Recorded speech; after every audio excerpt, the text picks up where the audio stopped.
Thanks for joining us in the Green Room from the Heritage Foundation. Today we're joined by Senator Joe Lieberman, who visited Heritage for the annual B.C. Lee Lecture. Senator, thanks for stopping by.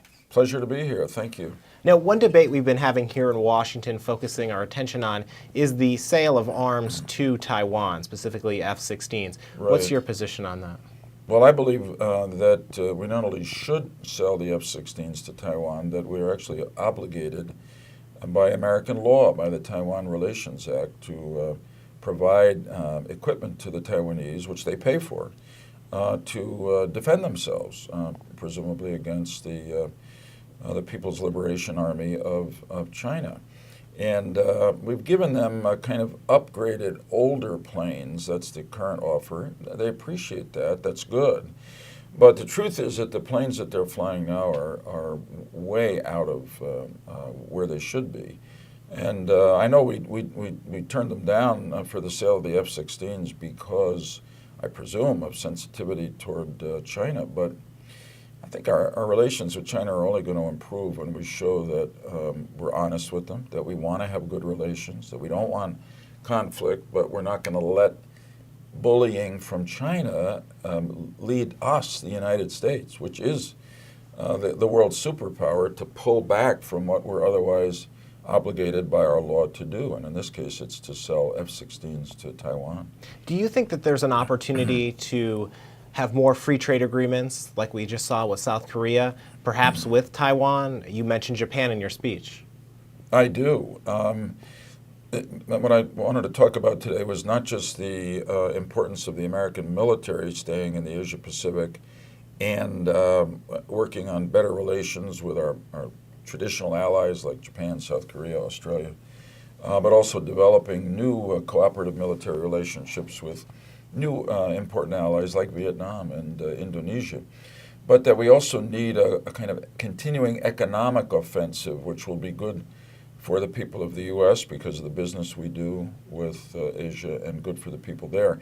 And in that regard, I think the best thing we can do that costs us nothing in terms of federal government spending at a time when we're worried about federal government spending is more trade agreements, because President Clinton used to have a wonderful explanation of why he was for free trade. He said there were about 4% of the people of the world live in the United States. There's only so much we can make and sell to each other. We got to get out there and sell things made in America to people around the world.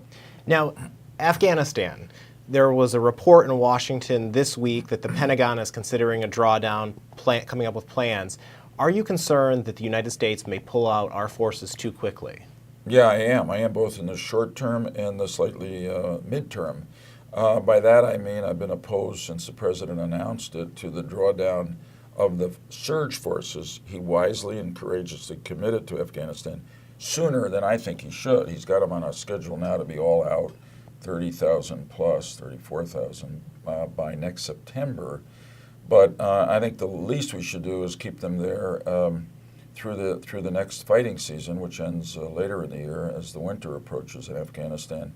That's necessary to secure the gains that our troops and the Afghans have made. But I'm also uneasy about the talk of perhaps maybe looking too hard to the Taliban, for instance, or the Haqqani network to reach a peace agreement, which will not be consistent with our long-term interest in the region, or really consistent with all we've given in blood and treasure in Afghanistan. And I want to make a point that I made during my remarks today here at Heritage.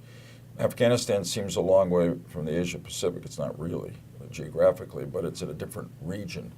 But the fact is that if we're seen by our allies and our enemies around the world, including in Asia, to retreat from Afghanistan, it will diminish our credibility in the Asia Pacific, and runs the risk that some of our current allies in the Asia Pacific will begin to look for accommodations with China, which they really don't want to do, or may take steps themselves, which will be very destabilizing in the region. So I think there's a lot on the line.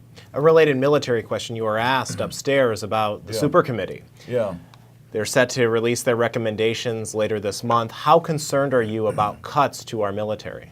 Well, I'm very concerned. I mean, look, the Defense Department has already agreed to achieve over $400 billion in defense cuts in the next decade as a response to a directive from the Obama administration.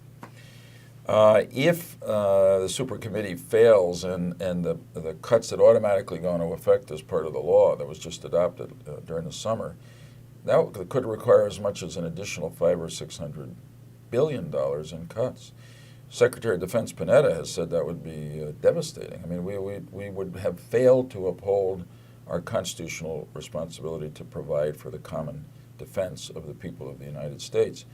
So there's a bunch of us in both parties really working hard to avoid that. And we know that there's some fat in the Defense Department budget. We can't protect every program. There are going to have to be some changes, but the world is dangerous. The Pentagon has a term for it, that we're in an era of persistent conflict. In an era of persistent conflict, you don't decimate your defense budget and expect that it's not going to affect the security and prosperity of the American people. And Senator, finally, I noticed on more than one occasion you mentioned Presidents Bush and Obama in the same sentence. Yeah. How would you say President Obama is doing so far when it comes to foreign policy? Good? Bad? Mixed. Now, the reason I wanted to mention President Bush 43 and Obama in the same sentence about the Asia Pacific is that really, to a remarkable degree, they've followed a consistent policy or consistent policies in the region. Because we were so focused after 9/11 on the threat of Islamist terrorism in the Middle East, Iraq, Afghanistan, I don't think President Bush got the credit he deserved for a dramatic improvement in our relations with Asia in many ways. But it's to President Obama's credit that he's continued to improve relations, and I appreciate it.